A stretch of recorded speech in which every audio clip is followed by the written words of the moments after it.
रोहन कानपुर की एक private company में कार्य करता है। उसका परिवार भी उसके साथ ही रहता है, उसकी पत्नी, एक बेटा और वृद्ध पिताजी।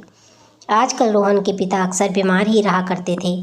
अधिक उम्र होने की वजह से उनकी तबीयत लगातार खराब होती जा रही थी। रोहन ऑफिस और पिताजी की बीमारी में बहुत ही अधिक उलझता जा रहा था। एक दिन रोहन के पिता की तबीयत बहुत अधिक खराब हो गई।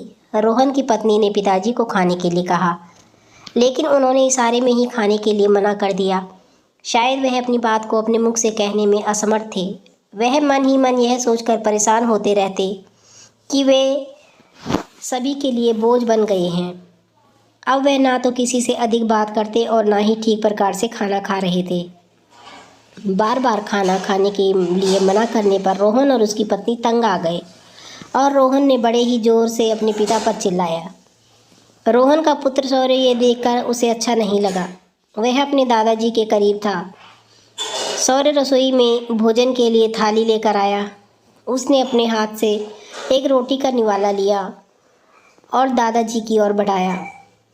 दादाजी ने सौर्य का हाथ पकड़ लिया और फिर से इशारे से खाने के लिए मना किया। जैसे ही सौर्य को दादाजी का हाथ का स्पर्श हुआ तो उसे दादाजी का हाथ बहुत गर्म महसूस हुआ। सौर्य ने जल्द से थर्मामीटर लिया और दादाजी का तापमान चेक किया। देखने पर पता चला कि दादाजी को बहुत तेज बुखार था। बिना देर किए सौर्य ने बुखार की दवा अपने दादाजी को दे दी। कुछ समय में ही दादाजी का तापमान सामान्य हो गया। अब दादा और पोते ने मिलकर एक साथ भोजन किया। दादाजी अब पहले से खुश नज़र आ रहे थे। यह देख रोहन और उसकी पत्नी अपने आप पर बहुत शर्मिंदा हुआ और वह समझ चुका था कि परेशानी बहुत ही अधिक छोटी थी, लेकिन उससे ही उसे बड़ा कर दिया था। रोहन और उसकी पत्नी ने पिताजी से माफ़ी मांगी और अब सब सामान्य हो चुका था।